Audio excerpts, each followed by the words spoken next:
What do I have in my collection? I finally well, I wouldn't say organized it, but I had actually let Jeremy Fragrance, while he's in Miami, borrow most of my fragrances because he didn't have any with him when he came to Germany and he needed stuff to review. So for the past month or so, I've been without my collection for the most part. I just got it back and I thought, well, here's a chance now to show people what my collection is because I've gotten that question quite a bit. And anyways, so I'm gonna take you over here and show you coming up next.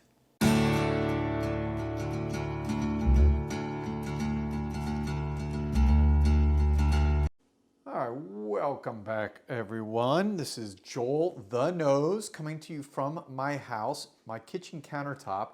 And as you can see, I am showing you my current fragrance collection, my current state. Roughly about 70 fragrances here.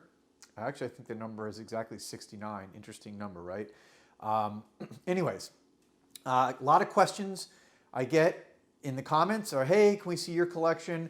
And I've told everyone before, if you've watched my videos, that I, in particular, do not collect fragrances just to collect. I know some, reviewers, even, fragrance heads like us have hundreds of bottles. I don't do that just because I don't get to enjoy it. I don't collect things just to have sit on a wall or a shelf. I personally like to collect things that I'm going to wear. And even this amount is hard to wear at all, but I still manage to do it because I put on fragrance a couple times a day. So I don't just put it on in the morning and then, that's it. I usually wear something, maybe even different bottles 2 different times in the day. So anyways, wanted to show you this because the reason why I have my collection out, sitting here on my kitchen countertop, and you can see, by the way, my cat over here, just not to bore you guys, but that's Garbanzo sitting on my table where I paint. He thinks he's getting fed. And also, Jojo, my little dog, he thinks he's getting fed too, but I'm actually just filming a video.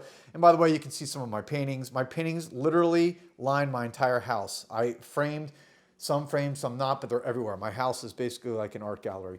So, all right, let's get into this. I have these out because I just got all my bottles back from Jeremy Fragrance. Jeremy is in town. I'm sure a lot of you know he's in Miami.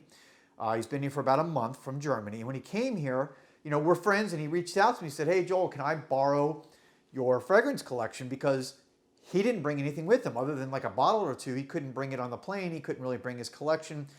He does 3 or 4 videos a day. He needs a lot of fragrance, right? So I let him borrow my collection, and I just got it back from him.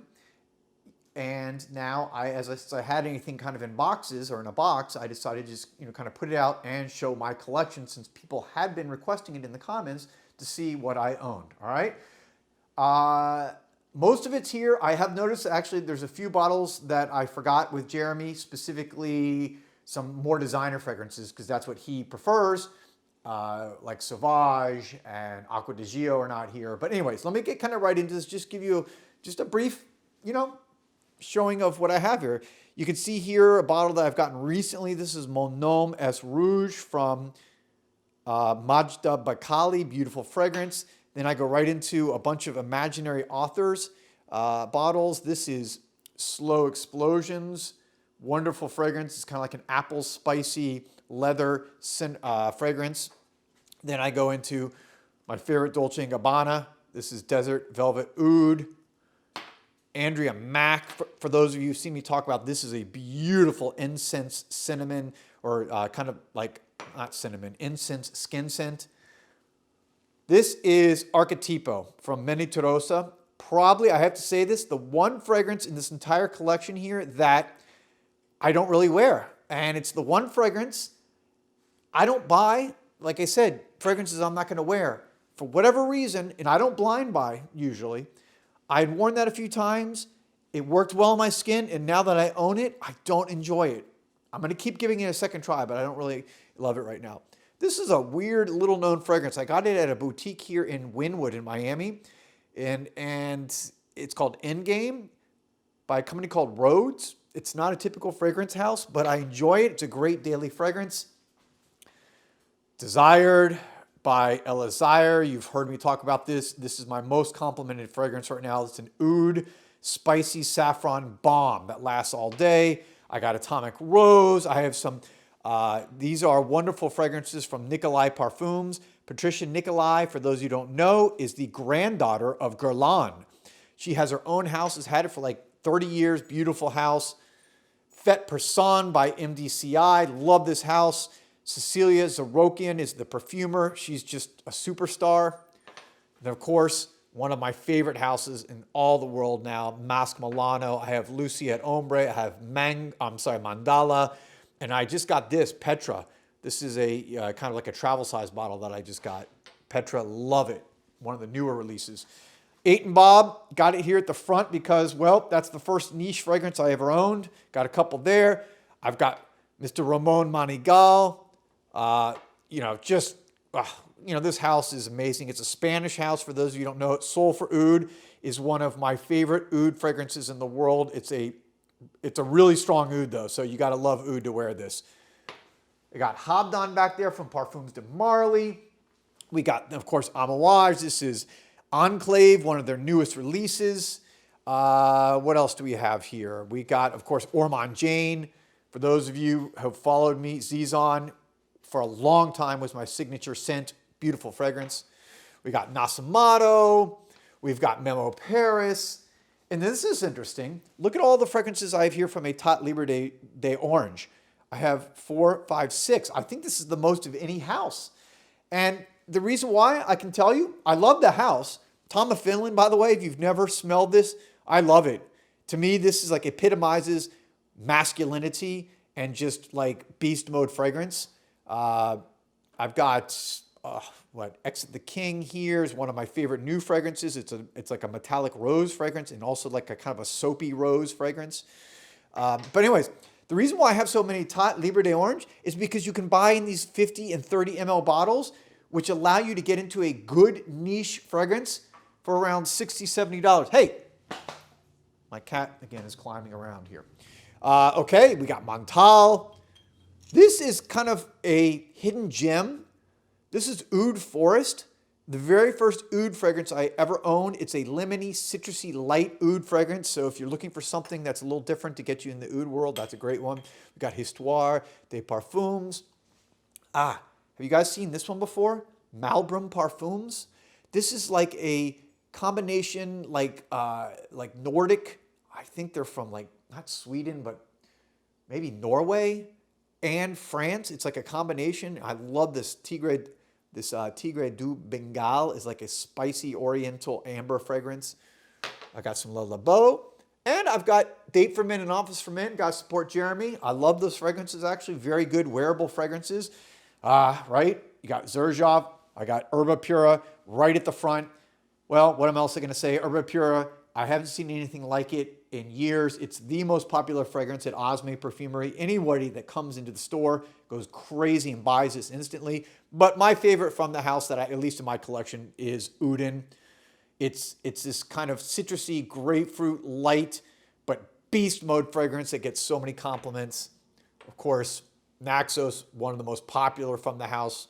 Really good ambery, spicy cinnamon fragrance. Not sure if you guys have seen Mark Buxton or heard of him. He's a British or English perfumer, kind of one of these avant-garde, takes a lot of risks, does things differently, not your typical perfumer. This is his own house. Devil in Disguise is this kind of beautiful ginger, very kind of strong fragrance that I like. And this one is called A Day in My Life. This is like a rose fragrance. That's very good unisex rose fragrance. Well priced, and I gotta say, I love that house. Actually wearing this today, Oud Jaune from Fragrance du Bois. I don't want to tell you how expensive this is, but it's well over $500, $600 for this bottle. It is, I mean, it's floral, fruity, pineapple, juicy, but a great way to get into the oud world. Obviously very expensive. Cedric Bois from, of course, Mancera. Mancera, for those you don't know, is the sister company to Montal. Pierre Montal is the nose and the person behind both fragrances. You know, it's really a matter of taste as to which house you like better. I really love, this is a classic. Got Casa Marati, the Italian house, wonderful. I have, hey, my cat literally is going to the bathroom back here. Hey, hey. Let me stop this so you guys don't hear my cat going to the bathroom. All right, I'm back. Hopefully my cat is not going to the bathroom anymore right now. This is Elle from Arquiste. I call this the dirty barbershop fougere. It's like this lavender, smoke, not smoky, just super sexy, musky barbershop fougere. Love that house, Arquiste, American. And then we come to my current designer collection. Leather Skies is my favorite from All Saints. I also have a few more from their collection that just came out in the last like year and a half. Wonderful fragrance for the price, $60 for this bottle. What am I going to say? Club de Nuit Intense Man. I actually really enjoy this fragrance. For the price, for $30, it's a winner. Maybe one of my favorite barbershop fougères of all time from Brooks Brothers. This is New York. It's an eau de toilette. It only lasts about 2 to 3 hours on your skin, but you just reapply it. Great workout fragrance, great gym fragrance, great to go outside. Of course, you have Bleu de Chanel. This is Année, my favorite women's fragrance from when I was in my teens. And I have the Platinum Aiguille Chanel Eau de Toilette. Look, I guess what I want to say here. Obviously, a lot of fragrances, but not nearly as many as, say, some people have. And, you know, oh, my cat's going to the bathroom again, so let me stop again. All right, back one more time. My cat finished. I didn't want to have you guys hear the sound of the kitty litter. This is, you know, just something about the fragrances. I don't keep them out here. I have them in my bedroom. You want to store fragrances in a cool, dry place, away from the sun, away from the humidity, away from the heat. And if you do that, these things will last you well over 10 years, maybe even longer. Again, also you want to make sure you want to check the tops, the atomizers, and make sure they're secured and they're not leaking or letting air in. If you do that, these again will last you pretty much a lifetime.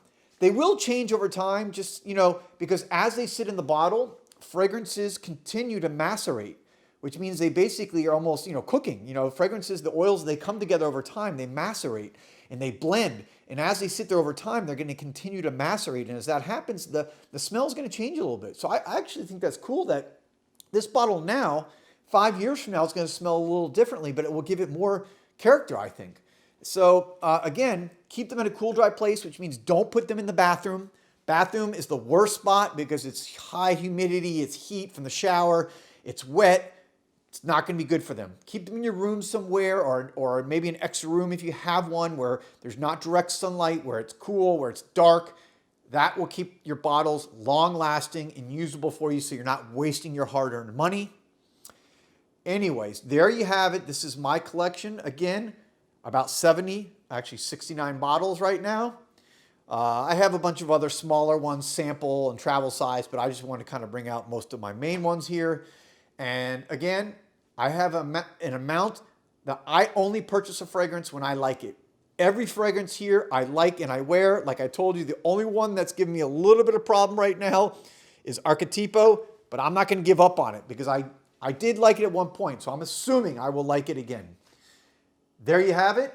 This is Joel the Nose coming to you from my house and my kitchen countertop, showing you my collection. Guys, peace and love, and I will talk to you soon.